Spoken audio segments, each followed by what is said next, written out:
Jumpa lagi para sahabat Indonesia dimanapun juga berada.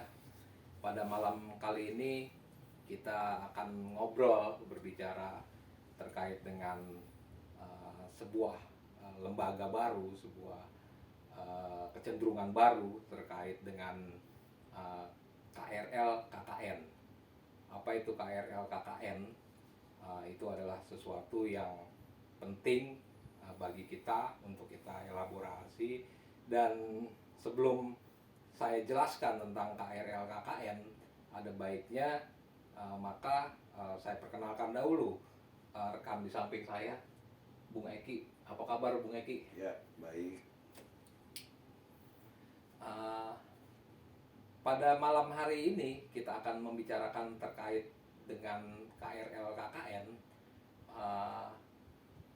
Pertama-tama yang perlu saya tegaskan, KRL KKN itu berdiri pada 27 Februari 2022 kemarin dan sudah melakukan sebuah aksi pertama di tanggal 22 apa kemarin 27 Februari 22 Maret mereka melakukan aksi pertama, dan aksi tersebut di KPK dihadiri oleh sekitar 1.000 orang dan itu cukup masif. Dan ternyata KRL KKN ini terus bergulir gitu ya seiring dengan waktu dan melakukan konsolidasi, kemudian juga di fase kita berpuasa pada kali ini juga sedang melakukan sebuah kegiatan buka puasa bersama gitu ya, dan juga aktivitas-aktivitas lain. Nah, untuk mempersingkat waktu, saya akan menyapa Bung Eki. Bung Eki, fenomena KRL KKN ini apa sesungguhnya KRL KKN itu? Ya, Komite KRL KKN itu adalah Komite Rakyat Lawan Korupsi, Kolusi, dan Nepotisme yang kita singkat dengan KRL KKN. Bermuara dari sebetulnya refleksi dan dari sebuah proses diskusi. Kebetulan juga di tengah-tengahnya itu ada laporan sahabat kita, ya, Bung Ubaidillah Badrun, yang juga dosen di salah satu negeri di Jakarta, Universitas Negeri di Jakarta atau UNJ. Kita melihat bahwa hasil dari refleksi dan diskusi itu kejahatan korupsi, kolusi, dan nepotisme rupanya semakin akut di negeri ini, sehingga itu mempengaruhi watak, karakter, dan kebijakan negara dalam mengambil keputusan. Dan dilalanya kebijakan-kebijakan itu tidak sesuai dengan preambul Undang-Undang Dasar 45, justru makin jauh, bahkan merugikan, bahkan menyengsarakan rakyat dan merugikan negara gitu. Nah, dari situlah kita coba mengembangkan bagaimana KKN ini kita jadikan isu sentral sebagai musuh besar di Republik Indonesia ini. Dan kita bersyukur banyak elemen yang mau bergabung, ya, baik itu dari elemen mahasiswa, pelajar, ya, pemuda, mak-mak, gitu kan, juga non sektoral yang digagas sebetulnya banyakkan oleh teman-teman merefleksikan di generasi 98-an, sehingga terbentuklah Komite Rakyat ini. Nah, kenapa teman-teman generasi 98 ini mau merefleksikan itu? Karena kita melihat bahwa persoalan bangsa ini rupanya belum selesai, belum tuntas dengan bergonta-gantinya rejim, gitu ya. Kenapa? Karena watak misalnya soal penegakan hukum misalnya juga masih tebang pilih, gitu loh ya. Padahal dulu juga kita inginkan agar KKN di masa 98 itu yang dilakukan oleh Orde Baru bisa kita berangus, kita hapus gitu ya. Dan dilalainya juga kita, salah satu contoh saja gitu ya, kita juga di 98 itu kan melakukan pembatasan masa jabatan presiden. Dan hari ini niat busuk menurut saya, ya, menurut busuk itu mulai dilontarkan lagi untuk menggagas bagaimana perpanjangan priorisasi gitu loh. Nah, itu bagi kami itu juga bagian dari salah satu cara mereka melakukan kolusi dan nepotisme untuk menguasai negeri ini. Yang tadi saya katakan bahwa ya sebetulnya mereka juga belum pernah terlihat mampu gitu ya, dan tidak punya kemampuan melakukan tata kelola negara dengan baik untuk kepentingan dan kemakmuran rakyat banyak. Nah, KRL KKN ini kan terbentuk tanggal 27 Februari dengan asumsi dasar apa aja tuh, Bung Eki kalau boleh tahu? Ya kita mengelaborasi ya, apakah problem bangsa ini hanya sekedar misalnya sebelumnya itu yang paling kencang itu kan ada Wadas ya, sempat jadi rame. Iya, rame ya. Sempat Wadas rame, pelaporan tentang kasus PCR Luhut gitu ya. Iya. Rame juga itu di media massa, terus PPKM dan segala macam. Nah, dari proses diskusi yang panjang itu kita menemukan akar persoalan bahwa rantai oligarki ini merusak betul kehidupan berbangsa dengan cara melakukan kolusi nepotisme tadi. Gitu. Makanya akhirnya kita bisa menyimpulkan bahwa problem-problem yang ini karena kejahatan sebetulnya ya, bahasanya itu yang paling tepat sebetulnya kejahatan yang dilakukan oleh para pengusaha hitam ini dengan penguasa. Karena penguasa itu kan cenderung oportunis ya. Yang mereka pikirkan akibat dari sistem politik yang liberal ya. Liberalisasi itu melahirkan sistem politik liberal melahirkan kekuasaan yang oportunis. Artinya kenapa saya bilang oportunis? Karena pasti mereka yang memikirkan bagaimana kekuasaannya, menambah hartanya, bagaimana menempatkan orang-orangnya, keluarganya itu untuk memperoleh keuntungan di balik kekuasaan itu. Itu yang kita bilang bahwa kolusinya antara pengusaha hitam dengan penguasa itu menyebabkan oportunisme penguasa atau para pejabat negara pada umumnya. Dan dilalanya korupsi ini bukan hanya ada di tingkat pusat, gitu, bahkan sudah sampai ke tingkat desa. Banyak kasus misalnya pengucuran dana desa gitu ya, 1 miliar itu yang dia ada di program ini kan tidak bisa dikontrol dengan baik penggunaannya, gitu loh.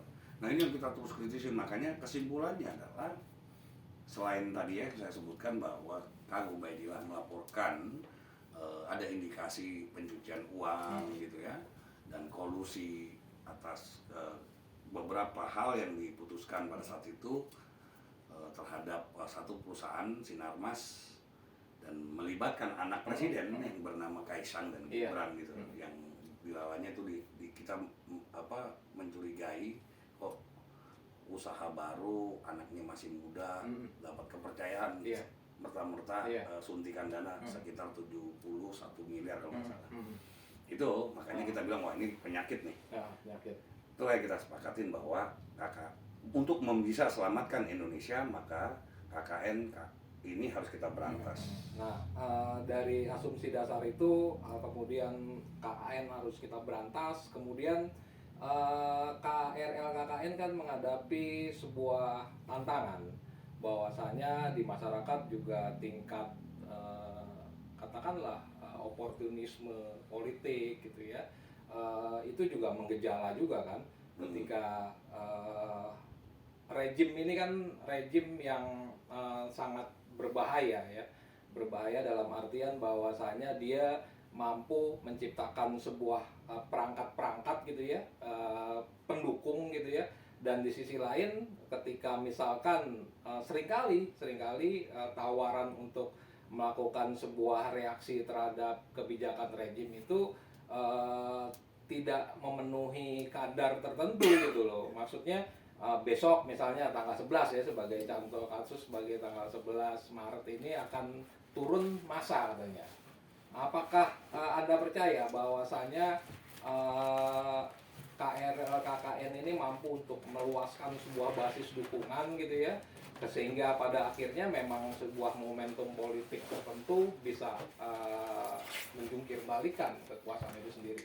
Iya, tadi yang kita bilang bahwa kalau kita semua bersepakat bahwa penyakit yang paling akut dari semua problem ini karena karakter rejimnya masih terjebak dengan pengusaha hitam itu untuk melakukan kolusi dan nepotisme. Karena intinya kan sebetulnya mereka bagaimana mengatur kekuasaan dan memperoleh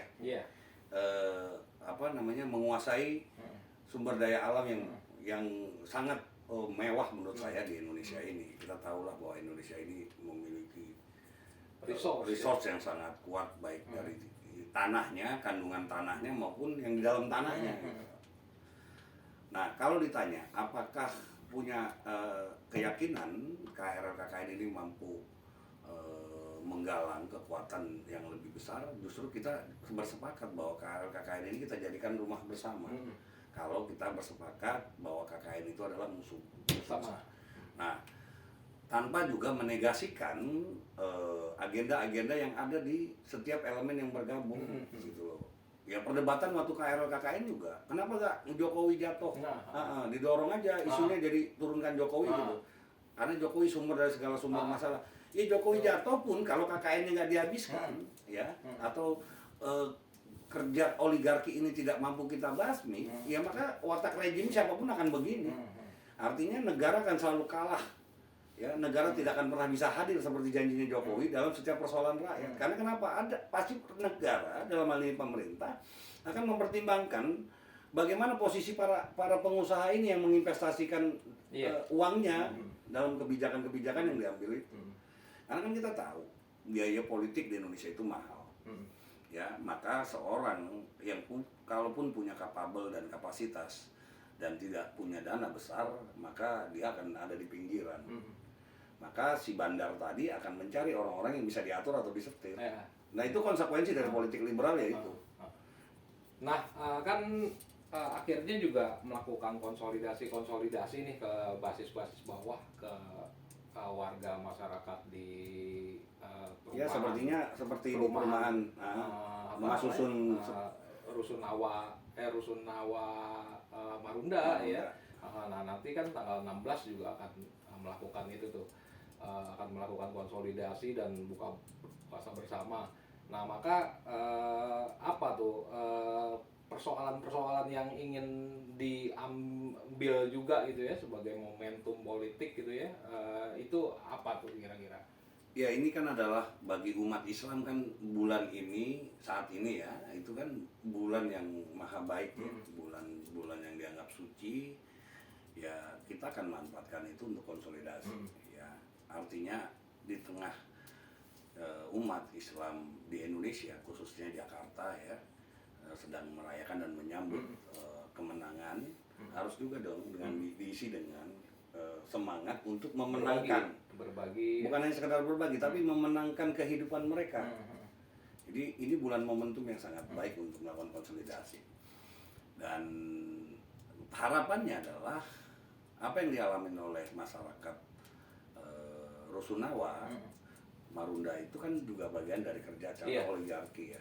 Mereka tidak memperdulikan aspek atau dampaknya terhadap kehidupan rakyat. Misalnya seperti yang mereka sampaikan tadi bahwa dilalanya dilakukan ini tanpa ada analisa dampak lingkungan atau AMDAL gitu ya. Sementara mereka pasti akan melakukan itu karena ada undang-undang cipta kerja gitu ya, yang sudah bisa melegalkan itu. Nah, ini makanya dulu juga kan undang-undang upaya perwujudan undang-undang cipta kerja itu juga kita tolak. Gitu loh. Nah, di tengah itu nanti kita berharap agar kesadaran masif kenapa persoalan ini muncul di tengah masyarakat itu harus kita sampaikan bahwa ini bukan semata-mata pertarungan antara masyarakat dengan pengusaha. Nah, karena kebijakan itu tidak hanya lahir dari si pengusaha, tapi ada perizinan di dalamnya, nggak mungkin lah, artinya pengusaha itu tiba-tiba bisa datang ke situ melakukan mengeksplorasi. Dan kan di Lala yang menarik apa ya, orang kok emang di pinggiran Jakarta, di Jakarta ada batu bara. Nah, ini yang menarik ini, gitu loh. Jadi ada apa sih sebetulnya? Kok itu yang mau kita bongkar nanti di saat bersama dengan masyarakat. Kita harapkan nanti Komite Rakyat Lawan KKN ini bisa bersinergi dengan masyarakat, bisa juga melakukan politik penyadaran kepada masyarakat tentang bahaya latennya KKN ya. Nah, terkait dengan agenda-agenda nanti tanggal 16 akan ada buka bersama rekan-rekan sekalian di Rusunawa Marunda. Kemudian ada agenda-agenda lain lagi gitu yang nanti akan menyusul seperti agenda pelatihan gitu ya. Oh itu nanti lah ya. Pelatihan. Karena itu udah bagian dari kerja internal. Saya nggak bisa sebutkan itu lah. Nah, ya. Tapi yang pasti bahwa Komite Rakyat Lawan KKN tidak akan diam dan kita akan terus membangun, menggalang kekuatan-kekuatan sektor lain dan kekuatan-kekuatan elemen bangsa yang lain gitu ya, agar semakin teratur, tertib dan masif mengkampanyekan bahwa KKN musuh rakyat dalam segala macam wujud dan bentuknya yang bisa dirasakan oleh masyarakat. Jadi masyarakat luas juga bisa ya untuk bergabung bisa, dengan KKN. Oh iya, silakan. Cara apa tuh, Bung Eki? Ya harus ada rekomendasi dari salah satu elemen yang sudah ada. Jadi tidak bisa juga serta-merta dia ujuk-ujuk gitu ya. Karena perlu karena kita tahu ya tadi seperti yang Bung Nanang sampaikan bahwa rejim ini juga kan menyiapkan sekoci-sekocinya gitu. Seperti buzzer dan bahkan mungkin membuat masyarakat menjadi cepu di antara masyarakat gitu. Nah, supaya masyarakat itu oportunis ya, dengan iming-iming dibayar A, dibayar C gitu ya, agar melemahkan gerakan rakyat itu. Jadi maka untuk itu kita juga harus waspada gitu ya. Nah, terkait agenda-agenda KKN yang lain gitu yang kedepannya kita tidak tahu kan, kedepannya itu seperti apa gitu ya dengan kondisi yang ada sekarang gitu ya. Maka pilihan-pilihan yang terbaik itu apa sesungguhnya yang mau diambil terkait dengan agenda-agenda nasional atau momentum nasional yang memang penting untuk direspon? Iya, ke dalam politik tuh ada hal yang namanya kabut asap ya, atau smokrin gitu ya. Kekuasaan itu selalu membuat untuk menutupi kasus utama itu dia akan membuat persoalan-persoalan baru. Dia tahu betul bagaimana daya tahan masyarakat terhadap sebuah persoalan gitu. Kayak misalnya dia dorong fenomena anjing dengan toa gitu ya. Itu kan sebentar saja tuh, habis itu lenyap gitu. Dia harapkan, dia lupa nih nanti kita nih bahwa problem KKN ini yang melibatkan orang sekitar istana ini juga akut gitu ya. Karena nggak mungkin rejim hari ini itu mau mengorbankan, apalagi misalnya kalau nanti hukum terbukti berdiri tegak ya satu, yang kedua hukum itu bisa membuktikan kejahatan itu dengan baik. Makanya kita butuh kekuatan hukum yang berdiri berdasarkan pedang keadilan, bukan pedang kekuasaan gitu. Ya. KKN ini kan sesungguhnya problem lama kan, Bung Eki. Wah iya, dari zaman mungkin orde lama juga sudah ada. Maka di zaman orde baru kan makin menguat, mencolok ya. Maka dulu ada istilah 9 naga dan segala macam di lingkaran orde baru lah. Nah 98 sendiri kan salah satu agenda besar kita pada saat itu adalah bagaimana menghapus KKN dan bahkan kita bilang mengadili Soeharto dan kroni-kroninya. Dan itu tidak pernah tuntas kan? Nggak pernah tuntas, makanya ini menjadi tanggung jawab moral buat teman-teman 98 untuk menyampaikan kepada elemen masyarakat bahwa agenda ini tidak boleh dibiarkan, dia harus berlanjut kalau ingin bangsa ini selamat. Gitu loh. Karena demokrasi liberal ini pasti akan melahirkan kekuatan-kekuatan antek oligarki baru. Tidak akan pernah melahirkan kader bangsa atau anak-anak bangsa yang punya komitmen integritas yang tinggi terhadap cita-cita nasional yang tertuang di dalam pembukaan Undang-Undang 45. Nah, kenapa itu bisa sampai karena ruang masyarakat itu tidak, ya yang disebut dengan kedaulatan rakyat kan sudah diberangus. Partai-partai menjadi bagian dari antek-antek oligarki gitu, bahkan membangun jadi oligarki kecil kan gitu. Nah, akhirnya demokrasi hanya bisa berjalan dengan asumsi kalau lu punya duit. Bung Nanang daftar saja lah. Yang pasti dipertanyakan uang lu punya berapa. Itu udah terbentuk mindset. Karena waktu saya juga mendaftarkan diri menjadi calon gubernur DKI Jakarta, teman-teman saya aja bertanya begitu. Akhirnya mereka terkooptasi nih oleh nilai-nilai yang dibangun oleh demokrasi liberal tadi, bahwa keberanian aja tidak cukup gitu ya, bahwa niat saja tidak cukup gitu loh, bahwa punya kapasitas saja tidak cukup, punya duit berapa.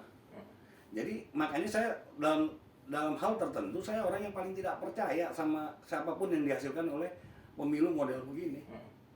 Gitu. Nah, karena memang seperti itu gitu ya, KRL KKN itu dari awal diteriakan untuk berantas korupsi sampai ke akar-akarnya gitu dari 98 kan itu kan. Dari 98 kemudian tidak pernah muncul, kemudian akhirnya menggejala dalam bentuk yang paling mengerikan kan sekarang, di mana koalisi antara presiden dan juga menteri-menterinya dan juga pengusaha gitu ya, Bukan cerita peng-peng ya, gitu. itu kan sesuatu yang sampai sekarang ada dan terus menguat itu. Nah ini dulu ada kegagalan ketika teriakan berantas KKN itu Ya karena pada saat dimunculkan. itu Soeharto diadilin, ya kan, dan dilalanya Soeharto sebelum dapat vonis kan meninggal, jadi lupa kroni-kroninya. Nah, deskripsi tentang kroni-kroninya kan yang harus kita sama tuntaskan. Nah, kita juga sadar betul bahwa pada saat itu kan berdiaspora. Justru dulu pengusaha-pengusaha itu yang dulu ada di belakang Jok Soeharto dulu kan. Gitu. Ikut juga membacking proses itu agar kan mungkin mereka pada saat itu mulai dikecilkan karena kiblat ekonomi dan politik Soeharto di akhirnya itu kan bergeser gitu ya.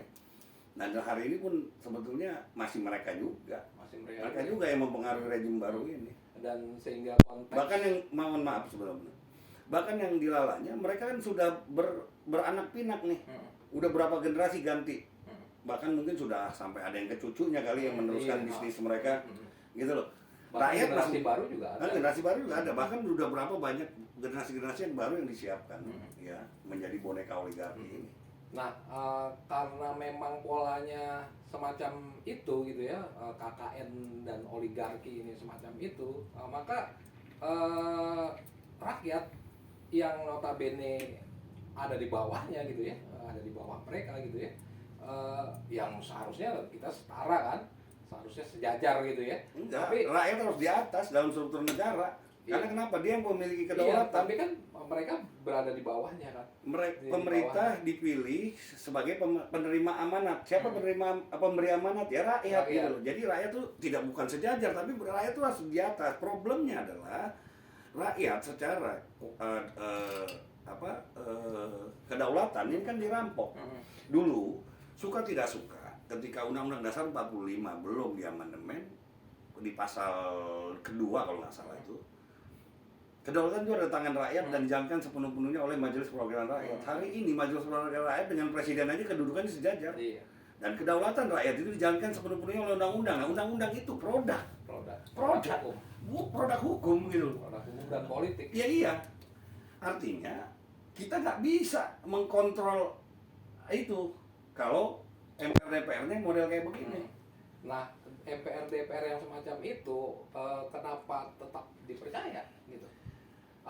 Dengan kata lain, ini kan sekarang Nah, nih, kalau secara konstitusional, sederhananya begini. Kalau secara konstitusional, kan harusnya partai politik ini kritis dong.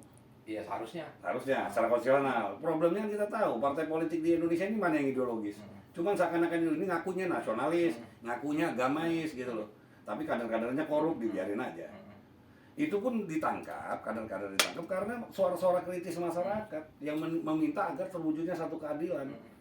Nah, itulah makanya KRL KKN kita dorong dalam rangka melakukan pembersihan. Ya. Maka kita bilang ini akan kita dorong menjadi rumah besar bagi rakyat yang rindu tentang keadilan. Berarti di partai politik dengan kondisi yang semacam ini tidak ada persoalan pertemanan dong. Ya kita tahu lah, partai politik hari ini mana ada yang mau serius. Sementara kiblat politik kita, kalaupun nanti perpanjangan masa jabatan presiden itu tidak Diperpanjang dilakukan, atau tetap lewat pemilu 2024 ya oligarki lagi yang menang. nah iya. Ya kan ini persoalannya oligarki A mau oligarki B misalnya kalau mau dikategorikan kan gitu. Gitu makanya ada kelompok partai politik yang menentang juga perpanjangan. Dilalanya kita masih bersyukur lah. Masih ada orang yang masih mau menjaga konstitusi gitu loh. Proses konstitusi. Walaupun mengisi konstitusinya tidak seperti yang termaktub dalam Undang-Undang Dasar 45. Melindungi segenap tumpah darah dan bangsa Indonesia, mensejahterakan, mencerdaskan dan lain-lain. Ini problem nih. Makanya kita lebih mau fokus ke sini nih sebetulnya harapannya. Bagaimana terwujudnya satu pemerintahan yang mau menjalankan amanat konstitusi yang serius, sehingga produk undang-undang itu tidak bertentangan dengan undang-undang dasar. Nah, terkait itu lagi saya ingin sampai pada poin itu ya, bahwasanya oligarki itu memang terawat oleh zaman dan masa ya kan. Oligarki A atau oligarki B kan, atau ada oligarki C gitu. Nah, dunia yang tanpa oligarki itu memungkinkan kankah untuk kita sodorkan pada masyarakat bahwa ini adalah bentuk sesuatu yang paling memungkinkan dan kita bisa watak yang eksploitatif ya, yang juga mengilusi tapi tidak membangun kesadaran atau membangun kepastian kehidupan rakyat, itu yang harus kita habisi. Jadi mungkin saja terwujud. Saya yakin itu, karena bukan suatu yang mustahil, tapi sebuah keniscayaan kalau generasi bangsa ini menjaga roh dan marwah cita-cita perjuangan kemerdekaan. Iya. Oke, demikian para pemirsa aktivis 98 dimanapun juga berada, dan obrolan kita pada malam hari ini kita akhiri. Wabillahi taufik wal hidayah. Wassalamualaikum warahmatullahi wabarakatuh. Waalaikumsalam. Berapa menit ya?